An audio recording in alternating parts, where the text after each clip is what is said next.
Okay, so we'll start. Today is August 25th, 2012. Okay, let me start with the homage to the Buddha.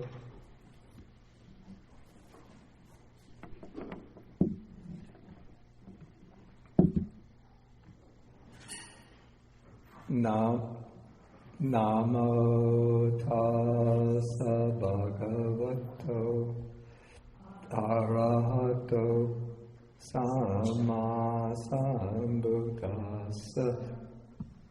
Namo tassa bhagavato arahato samma sambuddhassa. Namo tassa bhagavato arahato samma sambuddhassa. Okay, good morning, everybody.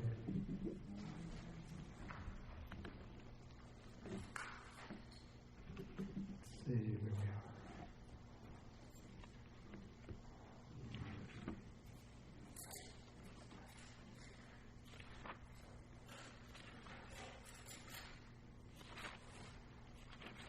Okay, we've been studying now the Sutta number 77 in the Majjhima Nikāya. This is called the Mahasahaludayi Sutta. This is the longer discourse to Sakuludayin.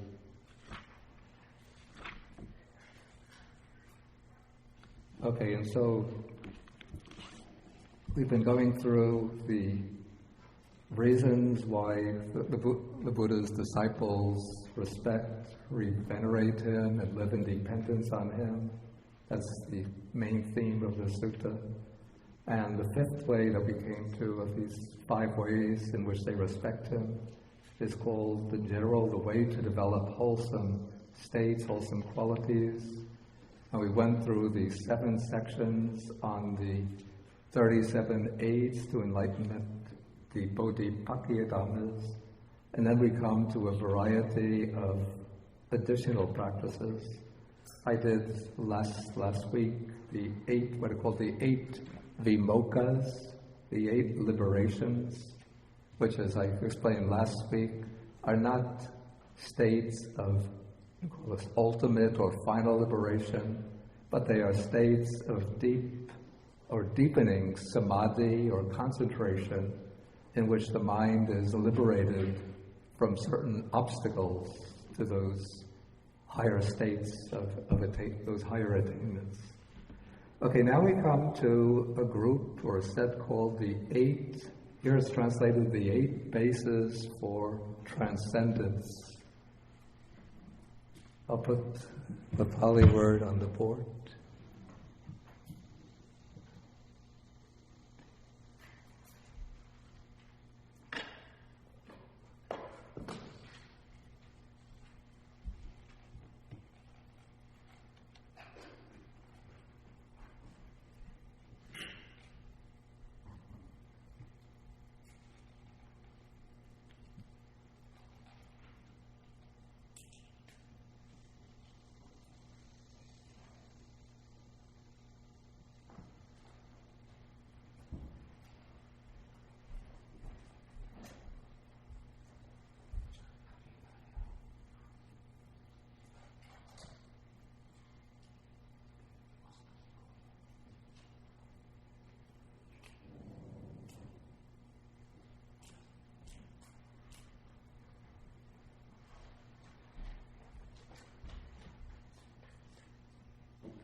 I'm not so sure that I like the translation basis for transcendence for this term, because that seems always to suggest some state of deep, like nirvanic realization. But again, these attainments are not states like of transcendence in that sense. but rather they are states of, again, there's levels or states of samadhi, most of them are, which involve the overcoming of certain obstacles. And by overcoming the obstacles, then one is enabled to enter into these states of deep samadhi, deep concentration. Somebody last week asked about the meaning of ayatana. So we see the way the word ayatana is used in various contexts. In the 8 liberations, we have ayatana used for the 4 formless meditations, the base of the boundless space, base of boundless consciousness, base of nothingness, base of neither perception nor non-perception. And here again we have the word ayatana used to designate a certain stage or level of meditation.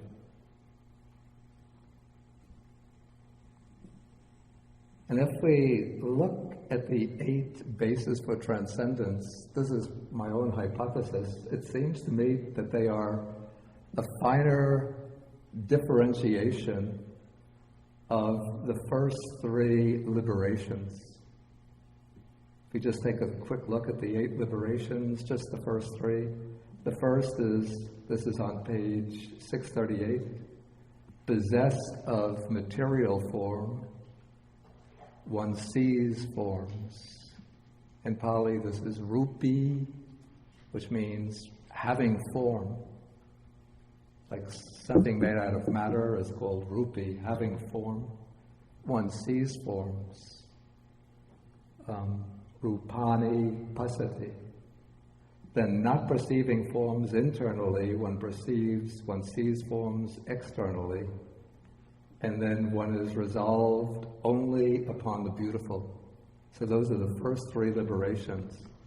Okay, bearing those in mind, now we go to the 8 transcendences. So the Buddha begins the passage by saying, I have proclaimed to my disciples the way to develop the 8 bases for transcendence. Now I would render this the bases for overcoming things. Okay, so now the first one, perceiving form internally, one sees forms externally, limited, fair and ugly, or beautiful and not beautiful. And then by transcending them, one perceives thus, I know, I see. This is the first base for transcendence. Okay, now regarding the 8 bases for transcendence, I have to say the same thing that I said last week for the 8 liberations. Like within the ongoing Theravada tradition, practitioners, at least those I've known, spoken to, don't often speak in terms of the 8 liberations or the 8 bases for transcendence. Even within the commentarial works like the Visuddhimagga, these ways of grouping the meditative attainments have almost fallen into the background, and they've been supplanted by the scheme of either the 8 attainments, which means the 4 jhanas and the 4 formless attainments, or sometimes the 9 attainments, adding the attainment of cessation. So that's become the dominant way of classifying meditative states. And since that system of the 4 jhanas and the 4 formless meditations is, in a way, it's more logical, it's more systematic, clearer than the 8 liberations and the 8 bases for transcendence.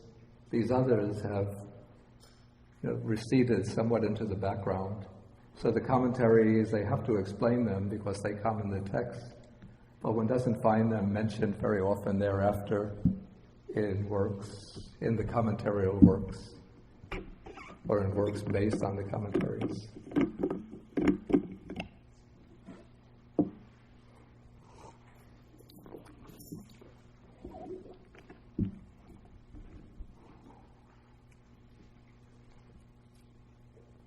Okay, so when I explain them, I'm relying here on the commentary, but it seems that the commentary has received a scholastic way of explaining them, and we can't be 100% certain that this is the way that they were actually practiced.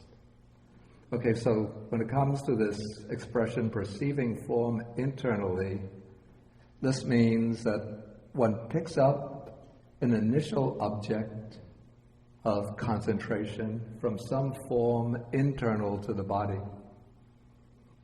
So one takes, for example, the commentary will explain, if one is going to be focusing on the blue kasina, one takes the color of the hair, because I guess the Indians and would have very dark black hair so that it shines in the sun. It seems almost like bluish black. Or for the blue kasina, or for the blue object, one could take it from something internally. If somebody has blue eyes, you could pick up the blue of the eyes. For the yellow, to focus on yellow, one could take, it could be the color of the skin, if the skin is a bit yellowish. Pick up white, one could take the whites of the eyes. For red, one could take the color of the blood. So one starts off by picking up an internal colored object, and then one starts off by focusing upon that colored object till one gets a clear image of it, mental image. Then one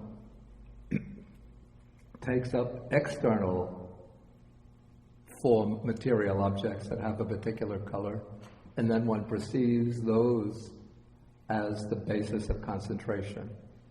So for the easiest example would be flowers, yellow, blue, white, red flowers, or pieces of cloth, and so on. And then one sees those objects. But in this initial stage, one is only able to visualize the object in the meditative state as limited, occupying a limited space. And the forms might have the imperfections of the original object.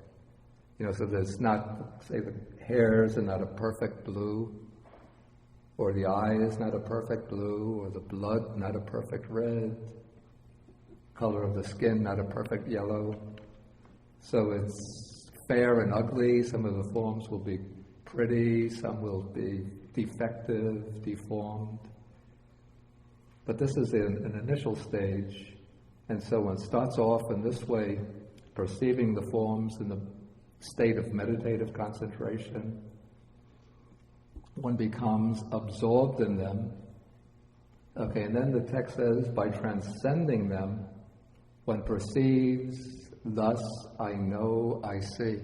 The way the commentary explains this, to mean that one emerges from that meditative state, and then one reflects back upon it, and one knows that one has seen in this way, one has known the object in this way. I'm not so sure that this passage has to be understood in this way. It could be, this would be an alternative interpretation,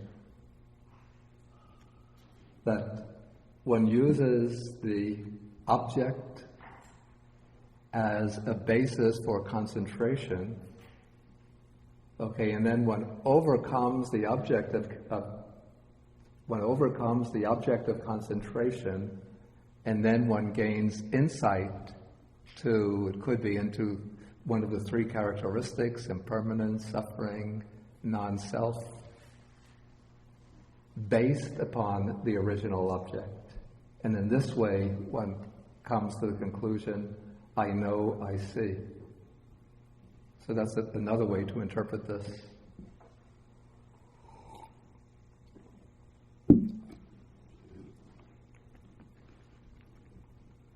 Okay, now we come to the second basis for transcendence.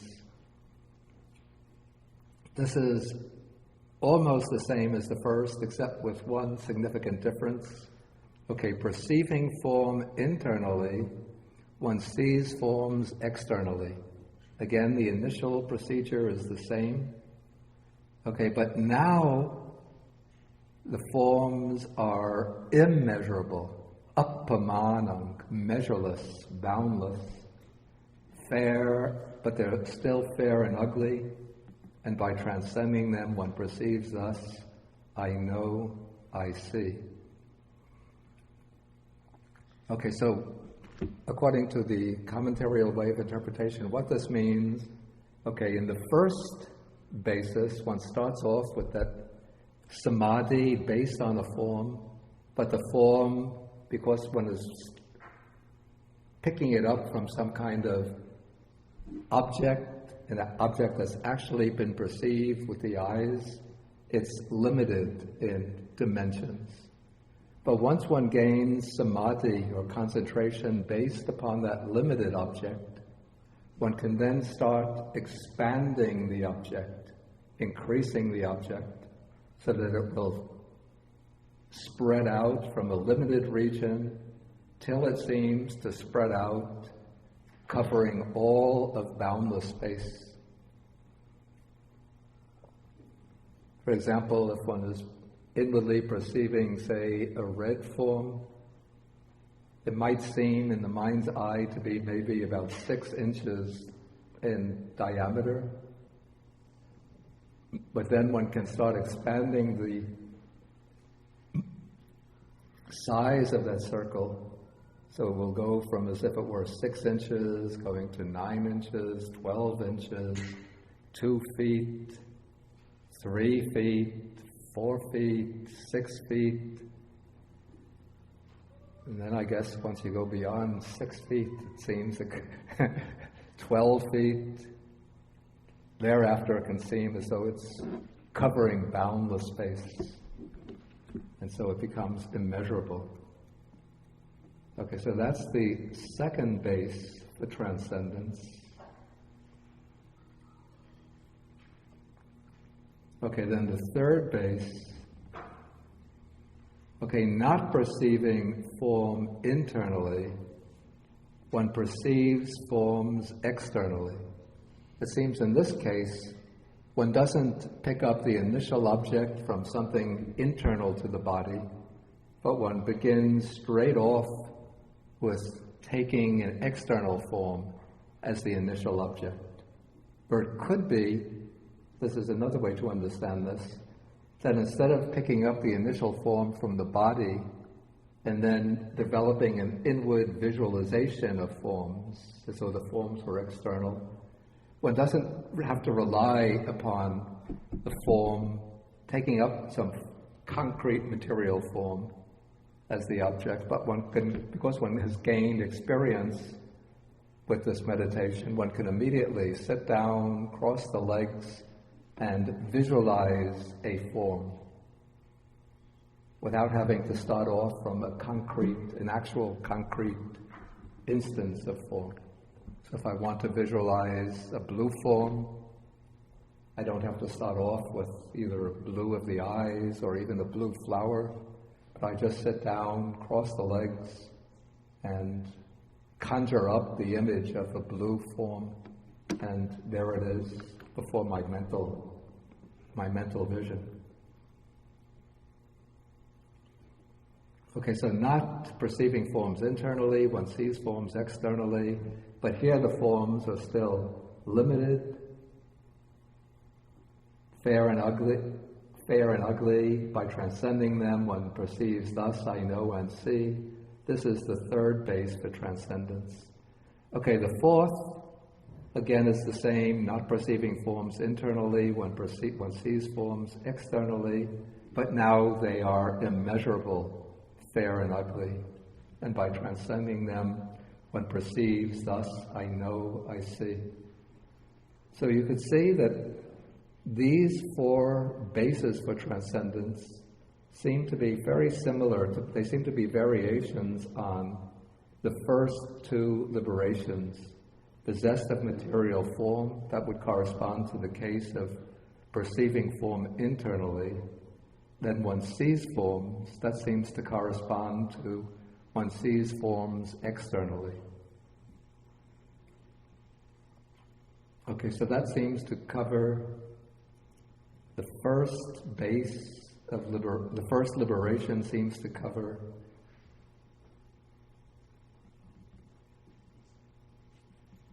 the first two bases for transcendence, and then the second liberation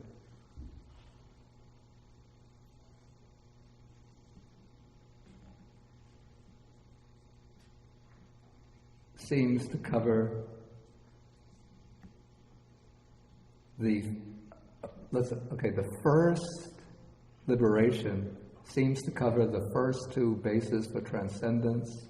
The second liberation, not perceiving form internally, one sees forms externally, seems to cover the third and fourth bases for transcendence, or to correspond to them. Okay, now it seems to me that the next four bases for transcendence are elaborations of the third liberation. The third liberation is one is resolved only upon the beautiful. And the commentary explains this, is that one develops the samadhi or concentration based upon beautiful kasina objects. I'm going to come to the kasinas in a moment. But the kasina is basically a disc used as an object of concentration. Okay, so in this case, not perceiving form internally, one sees forms externally, and now comes a description of those forms. Blue, of blue color, blue appearance, with a blue luminosity or a blue radiance. Okay, so you'll see that the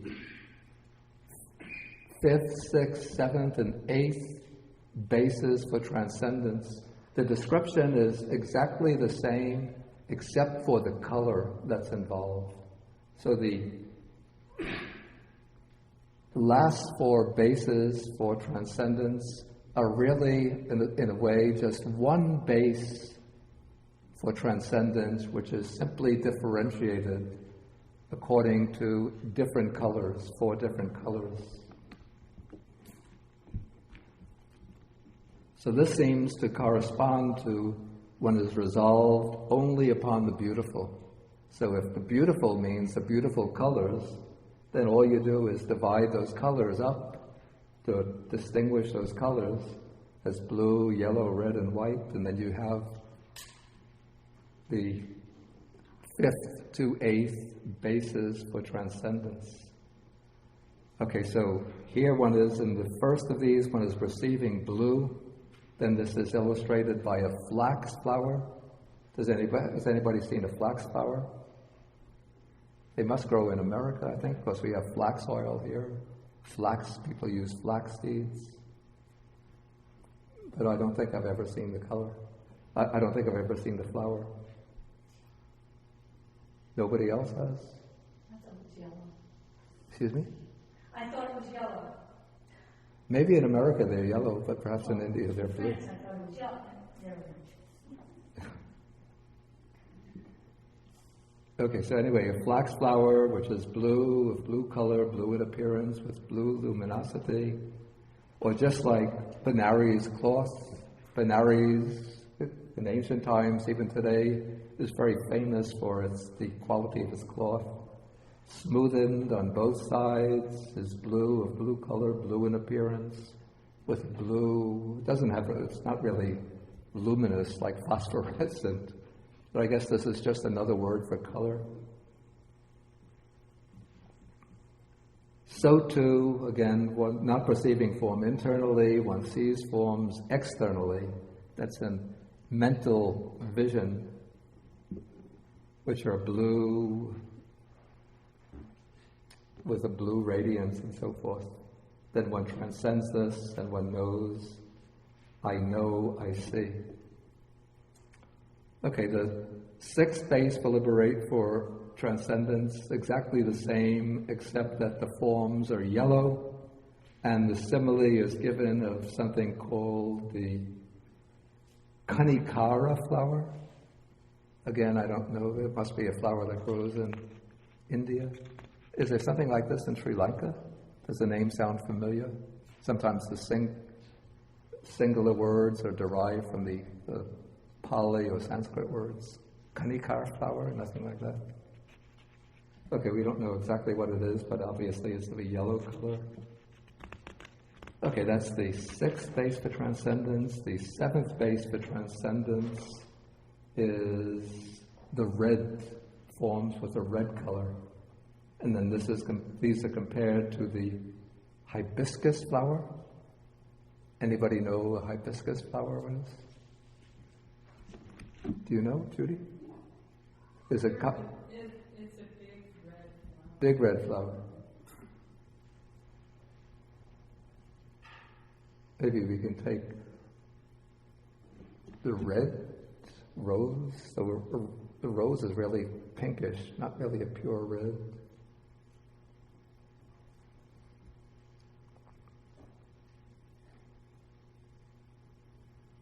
Is there any really bright red, pure red flower?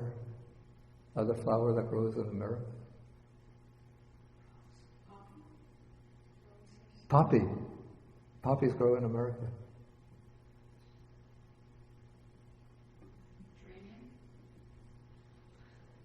What? Geranium. You know, growing up in Brooklyn.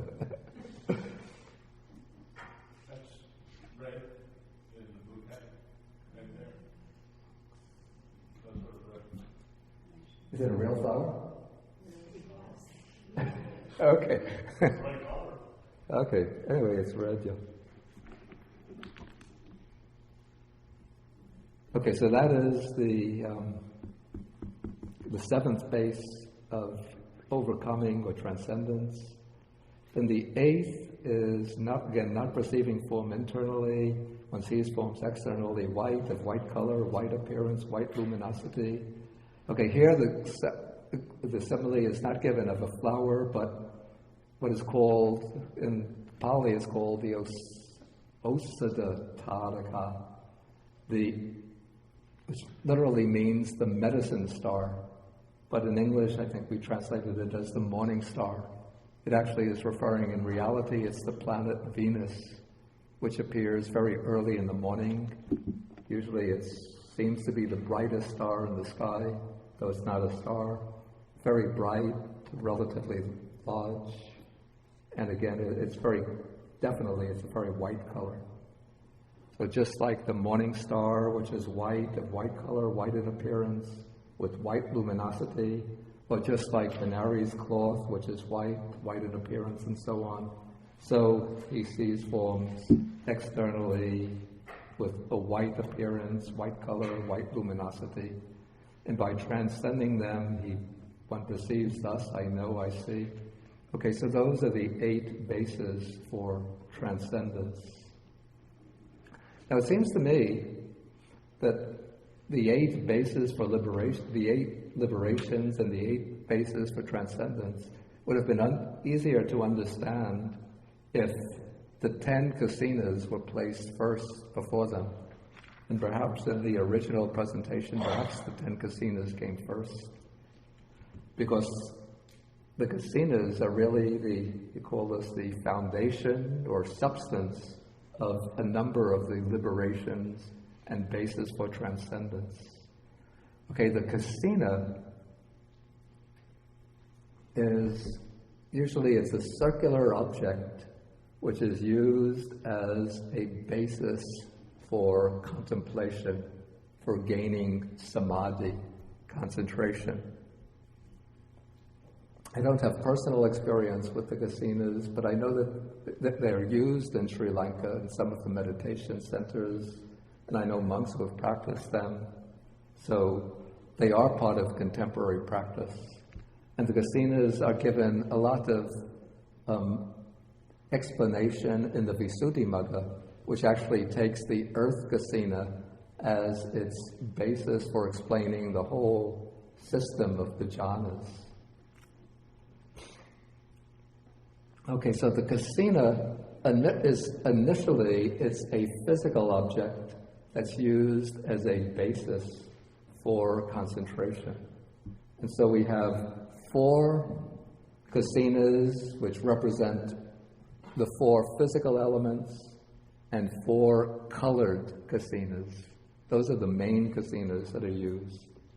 So the earth kasina will be, initially it's a circular disc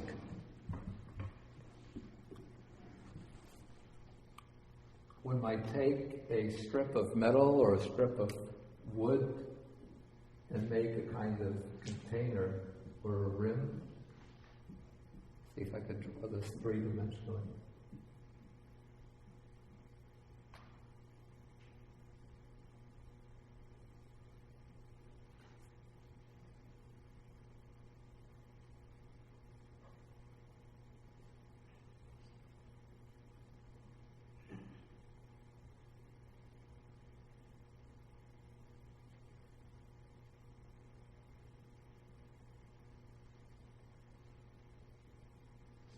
These things will be like supports to hold up the object.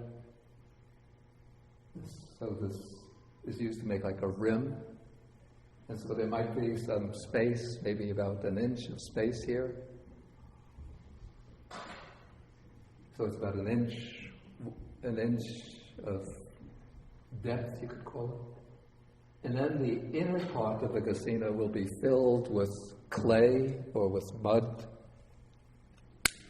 Smooth it over till it's as smooth as one can make it. And then one allows the clay or the mud to dry.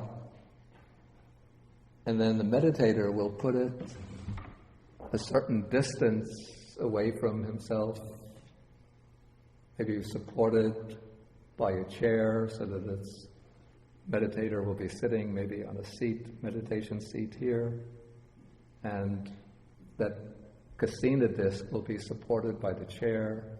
If he's sitting on the floor, he might put it up against the wall so he gets a good representation, visual representation of that colored disc. And then he'll begin by focusing the mind simply on this object as representing earth. So he'll just be focusing the mind over and over on the kasina object, thinking to himself, earth, earth, earth, just to get the mental impression of the kasina. Sometimes he'll open the eyes and look at the actual object, and close the eyes and just try to represent the object through internal visualization. Again, opening, closing. And he has to do this repeatedly until he can get an inner impression of the earth object, of the earth kasina, as vivid, as clear as he would be able to perceive it if his eyes were open. Then at that point he can put aside the physical earth kasina, and now he's working with the mental representation of that earth kasina. So now we could call the internal representation becomes the earth kasina.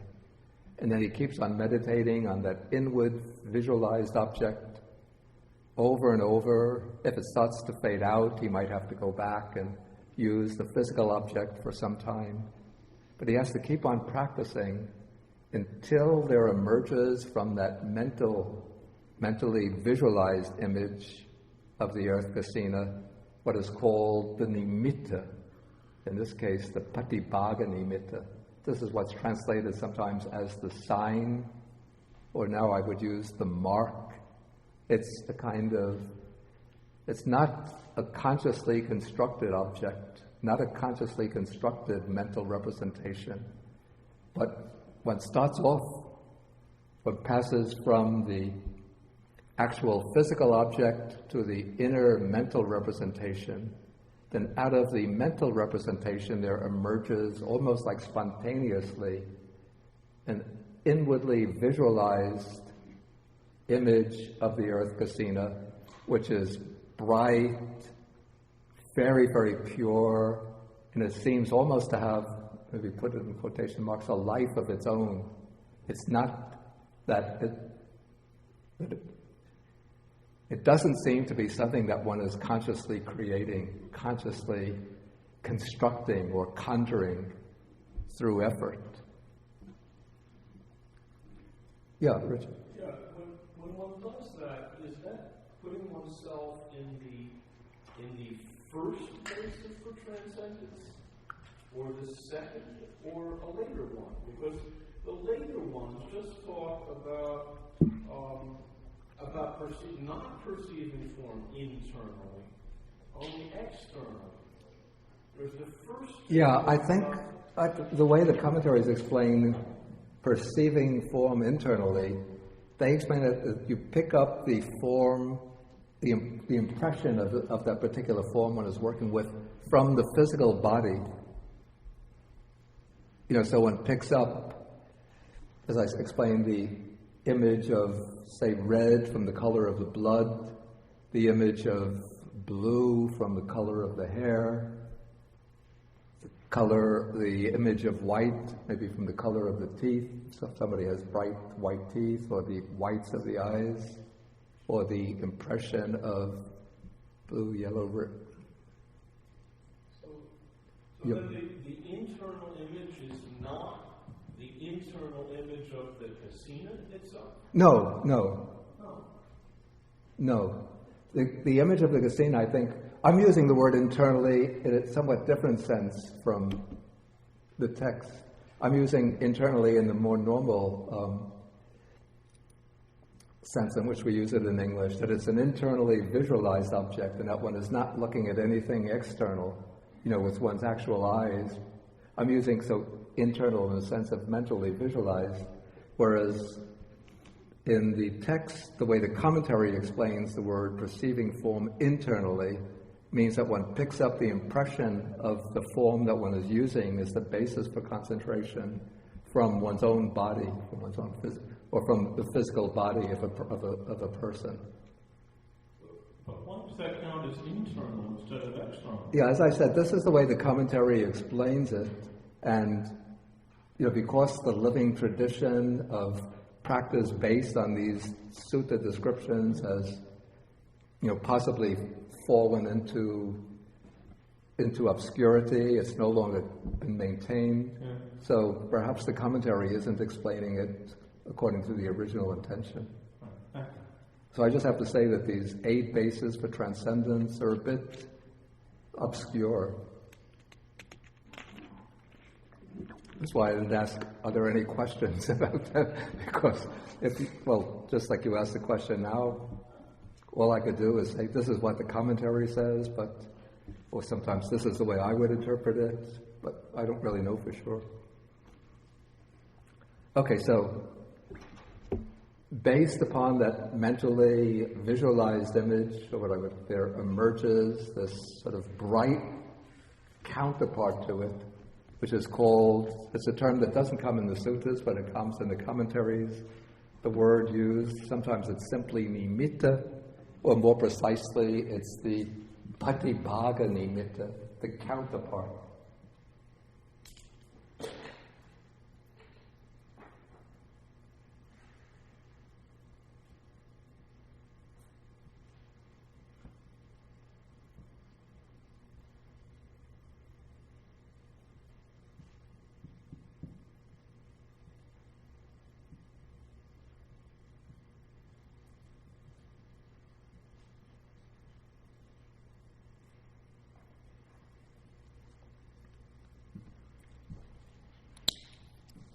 And sometimes a distinction is made of 2 kinds of nimitta.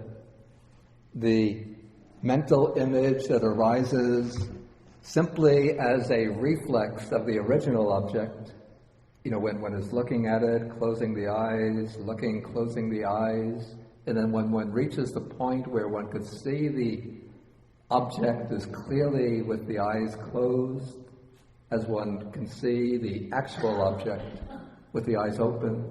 That is called the ugaha nimitta, which means the learning sign, or literally it's the taken up sign. the sign that the mind takes up based on the original material object.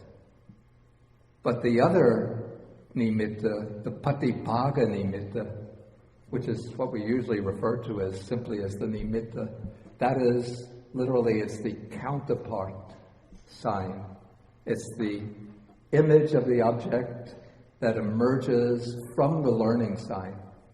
It's sort of bright, very pure, luminous, and seeming to be independent of one's own volitional attempts to construct an object. It seems to just arise spontaneously. It's compared, the difference between the two signs, the Visuddhimagga compares the Ugaha nimitta, the learning sign, is like looking at the full moon on the cloudy night. So there's a layer of clouds, not thick clouds, but thin clouds, that's obscuring the moonlight. So one doesn't see the moon very clearly, but one knows the moon is there, but as the clouds drift by, the image of the moon is partly obscured and distorted by the clouds. But then, if a strong wind comes and blows away all of the clouds, then the sky becomes clear, and then the full moon stands out bright, radiant, beautiful. That is like the patibhaga nimitta, the counterpart sign emerging from the learning sign. And this then becomes known as the earth kasina, the nimitta, or the sign of the earth kasina. And all of the signs will have the appearance of that same color as the earth. It'll give the impression of earthness. But there's a distinction in degrees of intensity. Excuse me. Yeah. There is an enormous amount of moon imagery and reflected moon imagery in Japanese haiku. Yeah. Do you happen to know whether that's the patibhaga nimitta that's really, is being alluded to? And is this kasina, this construction of kasina customs, is that also used in Japan? I don't think it's particularly emphasized in, say, the Zen tradition of meditation. Okay. And of course the moon would just be, particularly in Asian or traditional cultures where you spend a lot of time outside, and so one is very sensitive, and we don't have, in traditional cultures, the bright lights from from electricity to obscure, and we don't have industrial waste to obscure the sky. So everything is, one has very, very clear impressions of different astronomical objects during the day, and since one is spending a fair amount of time outside, one is very sensitive to the changes of the moon, the sun, and so on. Yeah. So it's just natural that moon imagery would play a very prominent role in, I would say, in all types of traditional poetry.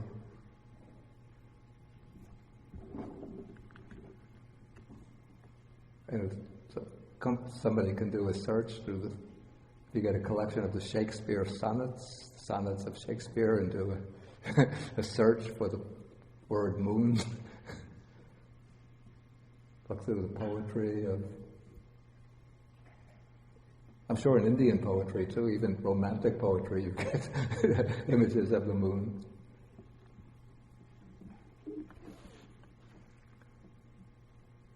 Okay, so of the four kasinas representing the material objects, the one that's most often used in some monasteries in Sri Lanka is the earth kasina.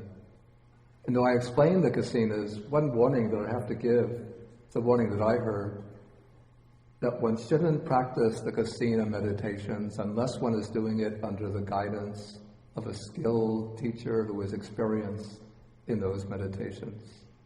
Because what happens is that when one is visualizing an object, there's a tendency for the mind in the preliminary stages to start projecting perceptual distortions or delusions onto the object. And so I've heard of, some monks project over time very beautiful and attractive, seductive dancing girls, very beautiful girls, and then they become filled with, they've been gone mad, sort of obsessed with the image of the beautiful, beautiful girls. Other people project frightening demonic images onto the kasina, and then they become always fearful and terrified and afraid that they're being pursued, especially when you're living in a monastery, as in Sri Lanka, not with many monks in one building, but it's spread out over a hill with little cottages, little huts. None of them are in hearing range of the other, and so at night you go to your hut, nobody else around, in the dark of the forest, and then if you get these distorted, deluding kasina images, then you're seeing faces staring at you from the darkness, the vampires or beasts, wild beasts, or demons, or zombies coming after to get you. Anybody see the movie The Night of the Living Dead from the 1960s?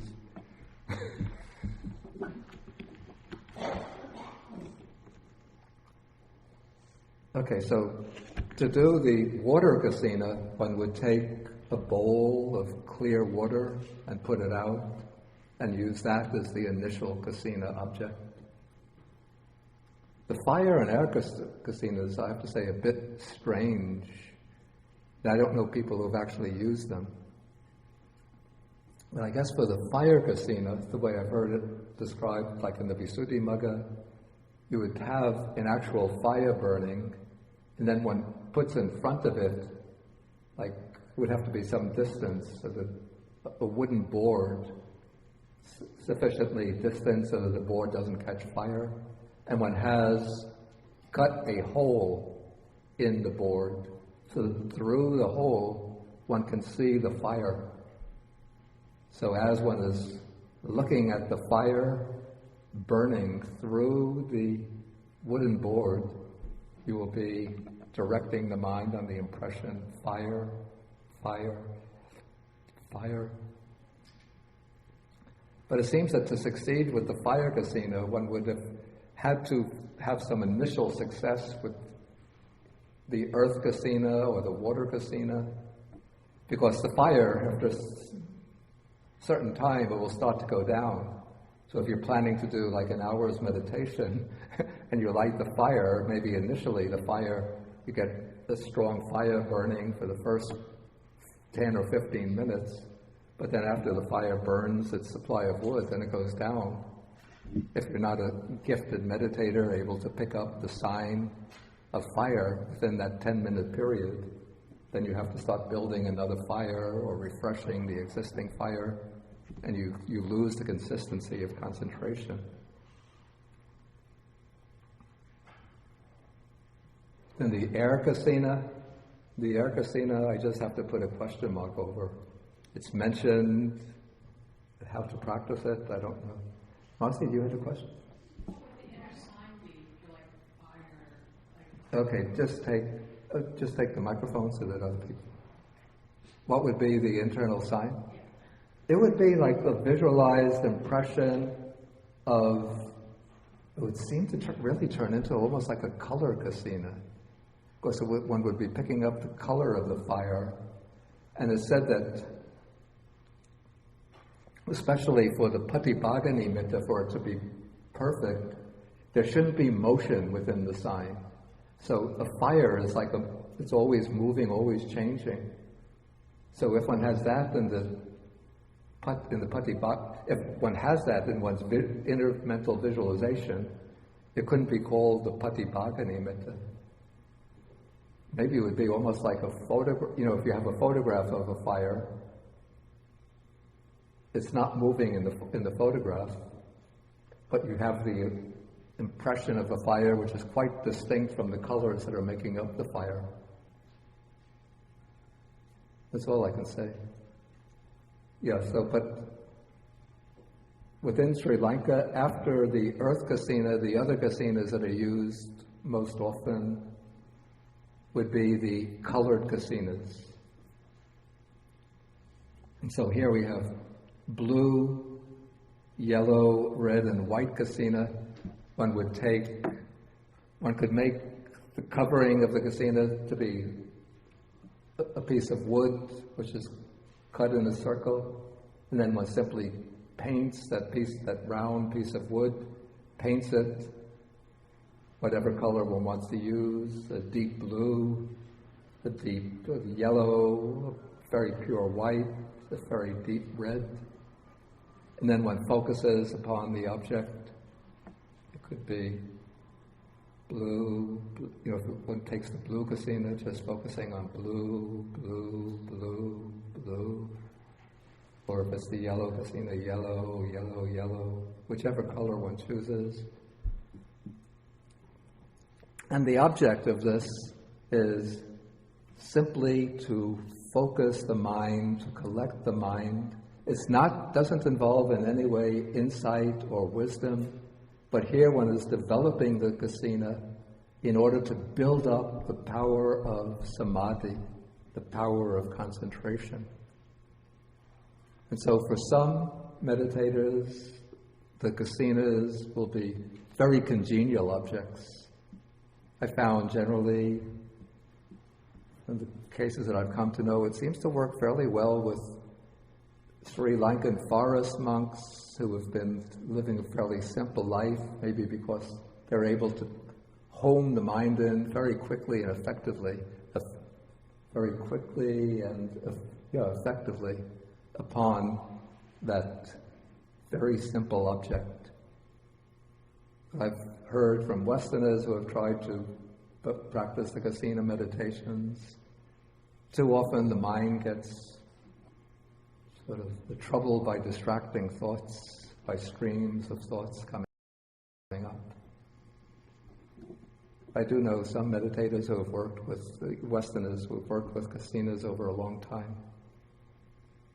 But it's said to be quite, even though it seems very simple, but it's because it's simple, it's quite a difficult object to practice. So something like the in and out breathing, since there's change taking place in the breath, and there's a difference between the in-breath and the out-breath, so it has enough differentiation to challenge one with something to follow. Whereas with the blue circle, sitting there against the wall, and you're sitting on your seat, just blue, blue, blue. For this, I need a PhD in philosophy. Blue, blue, blue. You know, it seems like you start questioning what you're doing, why you're doing it. Am I going to be doing this for the next, 3 or 4 years? Just the only break will be meal times and sleep. The rest of the day, I'll just be focusing my mind on blue, blue, blue. Let me at least turn on the radio, and maybe I can get some blues for entertainment.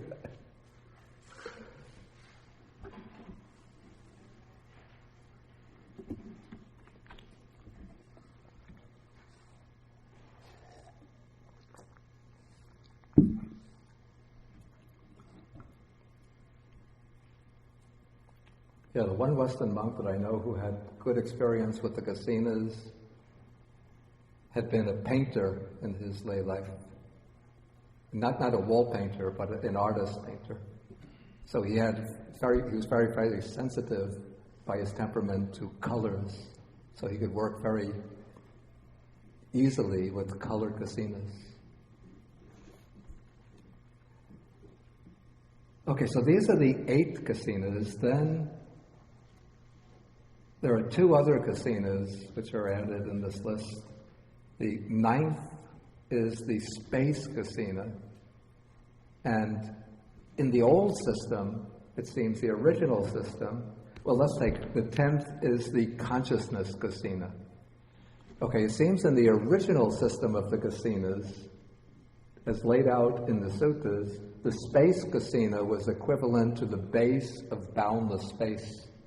So after one masters the kasinas through one of the form objects, like the elements or the colors, then one extends that kasina image till it becomes boundless or immeasurable, and then one deflects the attention away from the colored form to the space that form is occupying. And when one turns the attention to the space itself, then one enters into the base of boundless space. And that is what they call the space kasina. And then when one turns the attention to the consciousness that was pervading boundless space, that becomes the kasina of the consciousness kasina, which is identical with the base of boundless consciousness. And so in the original system of the 10 kasinas, the sutta system, the space kasina is identical with the meditation on the base of boundless space, and the consciousness kasina is identical with the base of boundless consciousness. Now, what happens in the commentarial system, the system of the Visuddhimagga? The Visuddhimagga explains all of the meditation subjects, and so it has as all of the meditation subjects for samadhi, and so it has one set called the 4 formless meditations, and then it gives the explanation of the base of boundless space, the base of boundless consciousness, base of nothingness, base of neither perception nor non-perception. And so, to preserve the scheme of 10 kasinas, the Visuddhimagga first replaces simply the space kasina with what is called the limited space kasina. That is, instead of using boundless space, one takes a limited space. This, I guess, would be done with, again, initially taking a board and cutting a circle in that board, and one directs one's attention not to the colors that might be seen behind that circle, but just to the circle, the empty circle itself, as representing a limited space. And so then one is able to focus upon a limited space, or it could be like, for example, focusing upon the space in a container like this, space in a flask, the empty space in a cup, any kind of empty space. Of course, one is not getting here so much a mental image. Yeah, one could get a kind of mental impression of space, limited space. And then from that mental image, somehow the counterpart sign arises. I don't know no idea what it would be like.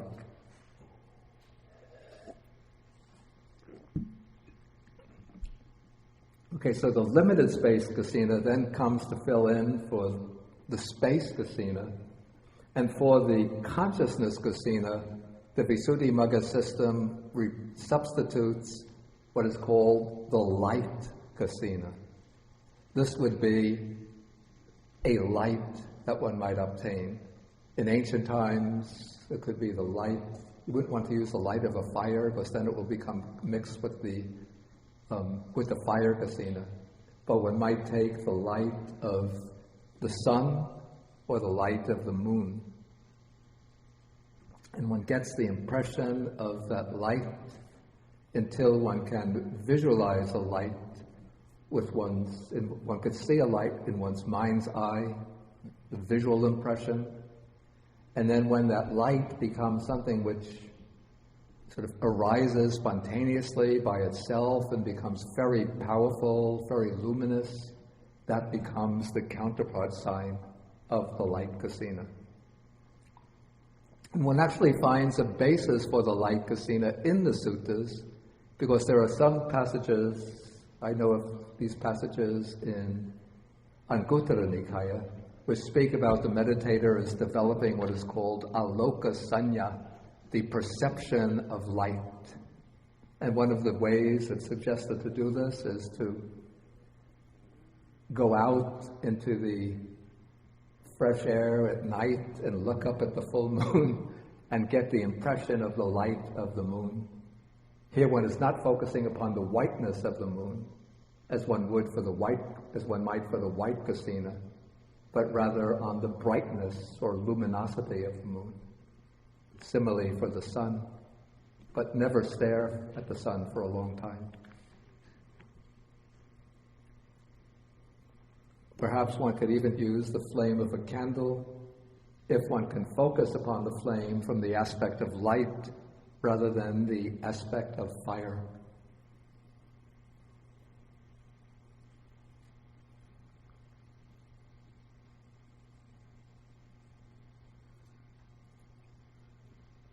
Okay, any questions on the kasinas?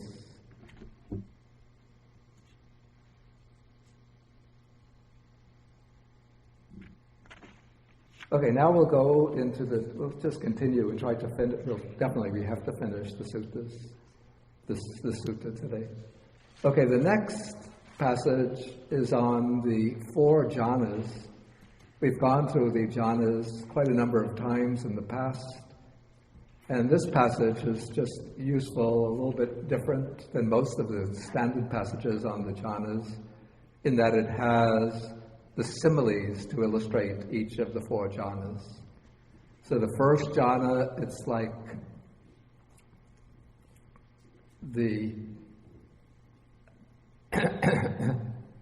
a ball of bath powder. This might be like shaving soap, to be equivalent of what we might use today, where we use a brush over shaving soap to make it puff up into a ball of soap, then sprinkle it gradually with water and knead it till the moisture wets the ball of bath powder, soaks it and pervades it inside and out, yet the ball does not ooze with that water. And so too the monk makes the rapture and pleasure born of seclusion drench, steep, fill and pervade this body, so there is no part of the body not pervaded by the rapture and pleasure born of seclusion. Okay, then the second jhana is illustrated by the simile of a lake whose waters swelled up from below and no water would be flowing into it from any of the directions, and it would not be replenished by showers of rain, but there would be a cool fount of water welling up in the lake, and that cool water welling up would drench, steep, fill, and pervade the lake, so there would be no part of the lake unpervaded by cool water. And so the monk makes the rapture and pleasure born of concentration drench, steep, fill, and pervade this body, so there is no part of the body not pervaded by the rapture and pleasure born of concentration.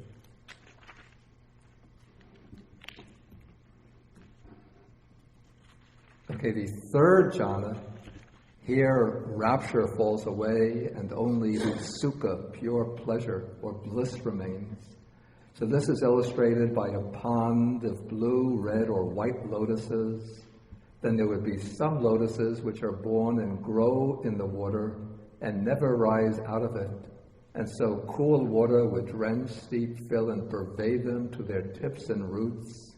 So there is no part of all these lotuses unpervaded by cool water.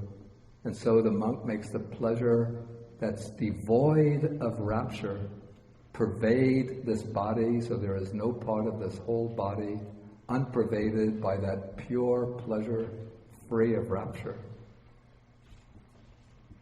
Okay, then comes the 4th jhana, which occurs through the abandoning of pleasure and pain, so that the mind is accompanied by the feeling which is neither pleasant nor painful. Then he sits pervading this body with a pure, bright mind, so there is no part of his whole body unpervaded by the pure, bright mind. And this is illustrated by the simile of a man who is sitting covered from head down with a white cloth, so that the cloth is now covering the head and coming down from the head to the feet. And so there is no part of his whole body not covered by the white cloth. And so in the same way, the monk sits pervading this body with a pure, bright mind, so there is no part of the body unpervaded by the pure, bright mind. Notice in the first two similes, the idea is that the pervading factor wells up from inside and then spreads out, covering or extending to the pervaded object from the inside, moving towards the outside. As we come in the simile of the lotus flowers, it's the water, the encompassing water, which covers and pervades the entirety of the lotus, the roots of the lotus flower. And in the fourth simile, it's the white cloth that covers the whole body of the man.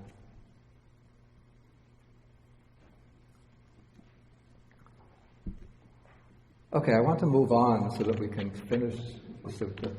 Okay, so this attainment here, the jhanas, are actually, in my own understanding, these are the subjective states that arise on the basis of the 10 kasinas, particularly the first 8 kasinas, and that arise on the basis of the first 3 liberations, and also the 4 jhanas are another way of representing what are called the 8 bases for transcendence.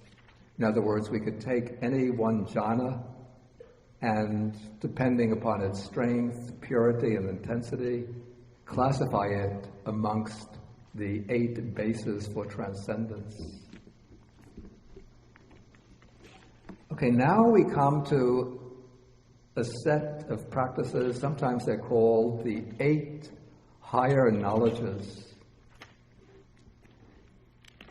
And the first of these is called insight knowledge.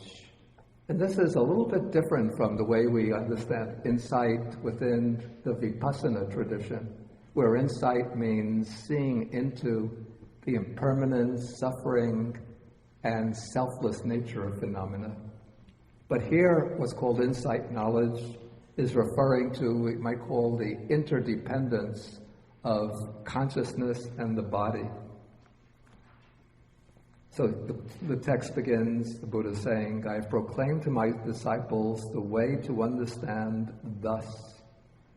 This body of mine, made of material form, consisting of the 4 great elements, procreated by mother and father, built up out of boiled rice and porridge, is subject to impermanence, to being worn and rubbed away, to dissolution and disintegration, and this consciousness of mine is supported by it and bound up with it. So here one is distinguishing through, one uses, apparently this insight knowledge arises on the basis of the strong samadhi. And on the basis of that, one distinguishes the body as a material substance, and as this material substance as the basis or support for consciousness. And there is a reference to its impermanence here, but this seems to be what I would call a reflective or reflection on impermanence, rather than direct insight into the moment-by-moment arising and passing away of material phenomena. So one reflects that this body is, I think it's anicca dhamma, which means subject to impermanence, subject to passing away.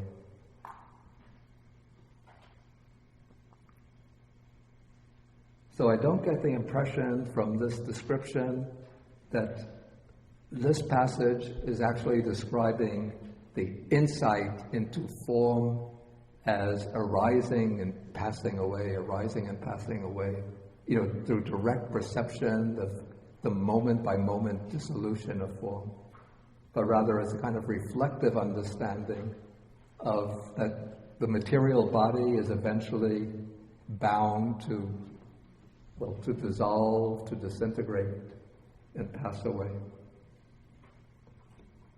Okay, then the text uses a simile. Suppose there were a beryl gem of purest water. Is purest water used as a way of describing gems?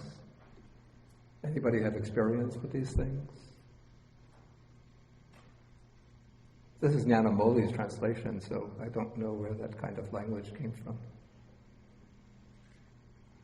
If you have a diamond, do you describe it in terms of a certain quantity of water? Or maybe this is a British way of describing gems. Okay, it's 8-faceted. It's been cut with 8 faces. It's well cut, clear and limpid, possessed of all good qualities. And through it there would be a blue, yellow, red, white, or brown thread that has been strung. Then a man with good sight would take it in his hand, and looking at it, he would be able to distinguish the gem itself and the thread which has been strung through it. And so I think in the simile, the jewel represents the body, and the thread going through it represents consciousness.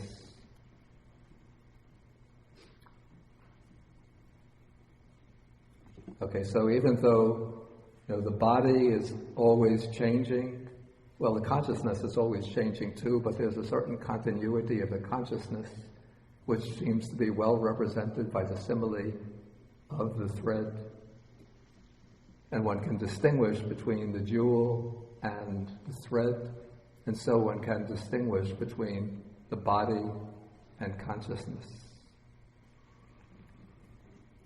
Okay, the next type of higher knowledge is the knowledge. Here we come into the realm of, we call these superpowers, extraordinary powers. This is called the creating the mind-made body. So here the Buddha says, I have proclaimed to my disciples the way to create from this body, this physical body, another body having form. The other body has some appearance, some form, but it's made by mind, and it has all of its limbs complete, so it's like a perfect representation of this body, lacking no faculty. And then this is illustrated by a simile by some similes. It's like as if a man were to pull out a reed from its sheath. Even if you go for a walk on the paths here, you see, especially now in late August, you'll see the reeds growing, and then there's a dry sheath which contains it, and you can just pull out the living reed from that dry sheath. So you pull out the reed from its sheath, and then you can distinguish, this is the sheath, this is the reed. The sheath is one thing, the reed is another. But the reed has been pulled out from the sheath. Again, this is illustrated with pulling out a sword from its scabbard in the same way, or to pull a snake out of its slough, of its old dry skin. Occasionally I see some snakes over by the Kuan Yin statue near the water. If you want to try this out, see how to pull a snake out from its slough. No, I think maybe you better not do that. But as if a person were to do this, then one would say, this is the snake, this is the sloth, the snake is one, the sloth another. And so one could pull out, I guess the meditator goes into a very deep samadhi, and then in that state of samadhi, or coming out to a sort of twilight zone between samadhi and normal consciousness, one can pull out from this physical body a kind of subtle mental body and then send it around to different places, whether things it perceives will be registered by one's own physical body, I don't know that. So please don't ask me embarrassing questions about these these superpowers.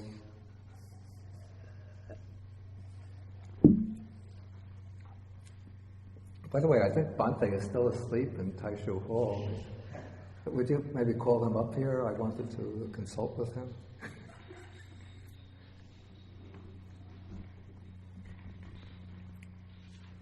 Okay, now we come to what are called the abhinyas, or the iddhis. I think this is in Chinese, the shanzu, correct? Shantong are the powers collectively, but shanzu are the iddhipada. Or maybe this would be the shanli. I think shanzu. I think shanzu are the four things that are the bases for the powers. Like we had the iddhipada already, but these are the iddhis themselves. Anyway, this isn't the class on Chinese. So this is what is called in Pali, they're called iddhi.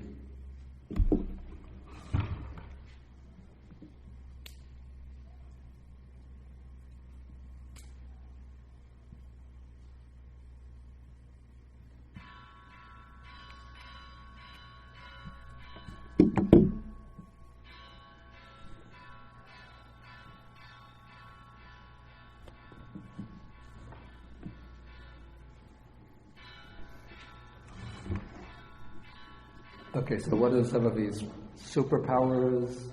Having been one, you can become many. So the meditator sitting in one place can project many representations of his own body. So it'll appear to be in many places at the same time. And then you can collect all of these many bodies back into one body.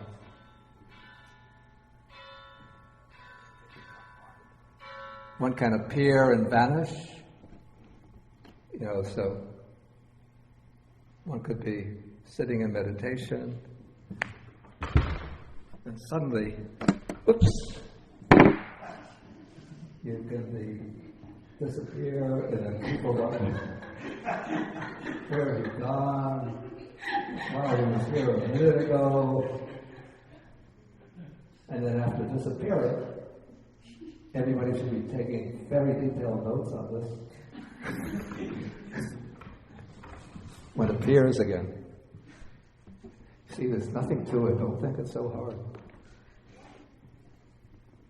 Okay, they go unhindered through walls, through enclosures, through mountains, as though through space. You could dive in and out of the earth as though it were water. One could walk on water without sinking as though it were earth. Seated cross-legged, they travel in space like birds. Yeah, seated cross-legged, so often when I go on a plane flight and when I get into my seat, if there's not somebody, if the next seat is empty, I cross my legs and then I tell myself, now I'm practicing one of the superpowers. I'm a great yogi. Okay, with their hands they touch and stroke the sun, the moon and sun, so powerful and mighty, and wield mastery with the body as far as the Brahma world. Okay, I'm going to go quickly through the rest so that we finish. You can read the similes on your own. You should have done already. Okay, then comes the divine ear element, which means that one could strengthen one's power of hearing so that one could hear things at a great distance. what is people talking about and across the street, what are they talking about a mile away, you could hear conversations going on in other continents, and also one could extend the hearing to other world systems. So in different realms of existence, so one could hear conversations among the devas or amongst the beings in the realm of ghosts or in the hell realms. All of these one could hear with the divine ear element. Okay, the next one is understanding the minds of others by embracing their minds with one's own mind. So one could understand the state of mind, exactly what their emotions are, what their thoughts are, what kind of mental state they're in.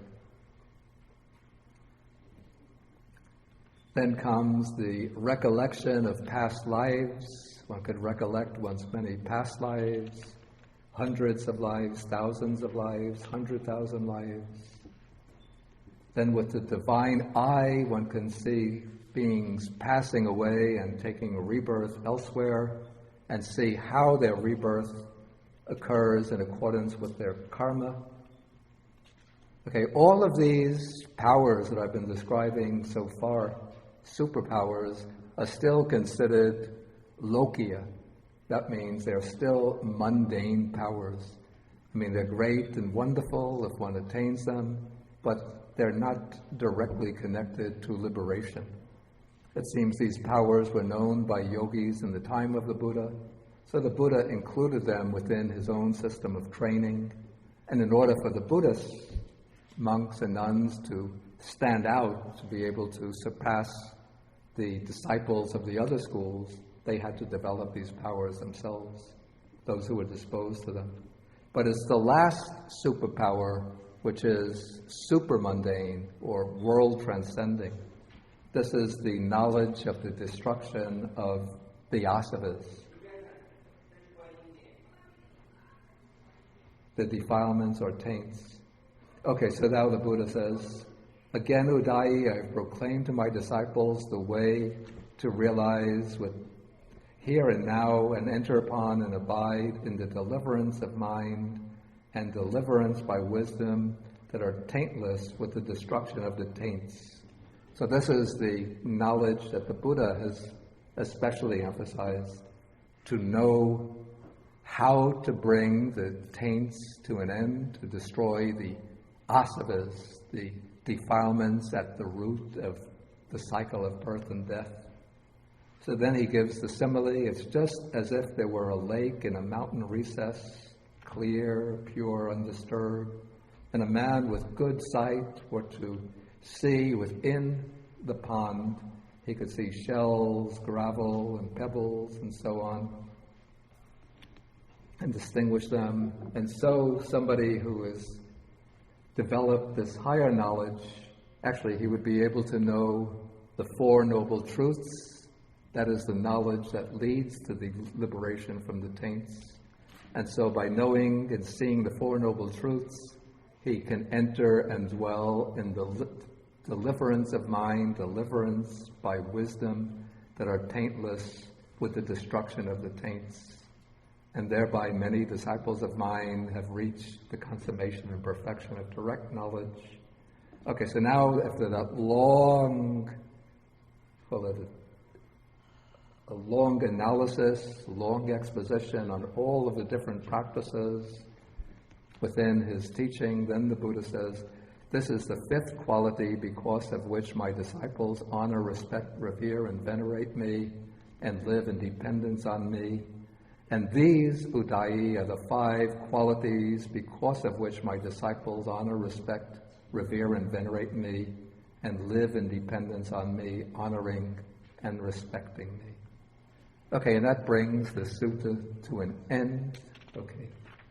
Maybe since it's now almost 11:30, instead of asking for questions, unless there's anything that needs like an immediate clarification, then we'll skip the questions till we'll just bring them up again. We'll have a little discussion period after lunch, say 12:10. We'll come back here for discussion. And then we could discuss any questions. at that time. Okay, now next week there won't be a class on Saturday morning because there'll be a weekend meditation retreat here. And again, if anybody wants to attend that retreat, you should speak to somebody in the office about registering for it. This will be a retreat on mindfulness of breathing, anapanasati. And it will be suitable for beginners. So don't be afraid if you haven't done a retreat before. And then the next class will be the Saturday after that, I think September 8th. And the next class will do interesting change from these very, call this in a vegetarian monastery, meaty, substantive, doctrinal suttas.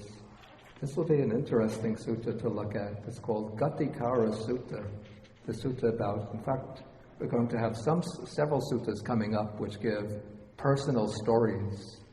And we could inquire, why are these personal stories included within the Majjhima Nikāya?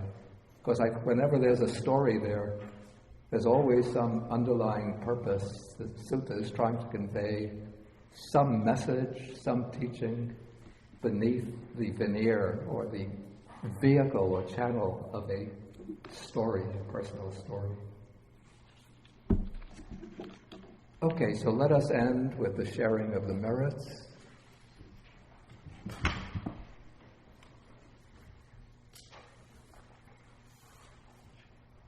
So we share the merit with the Devas, the Buddhas, the dragon spirits, and so forth.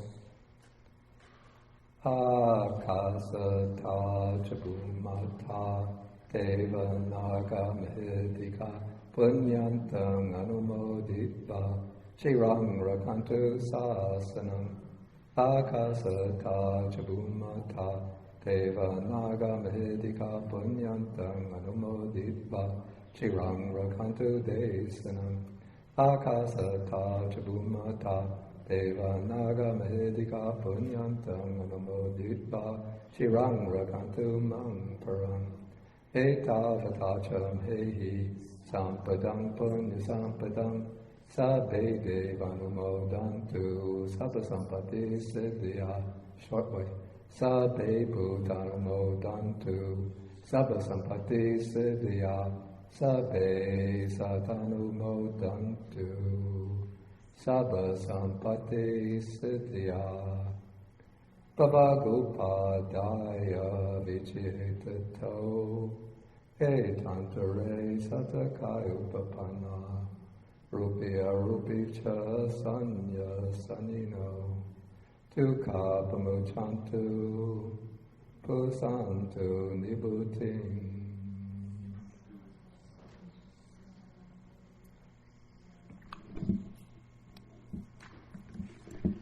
Okay, so about 12:10 we'll come together again.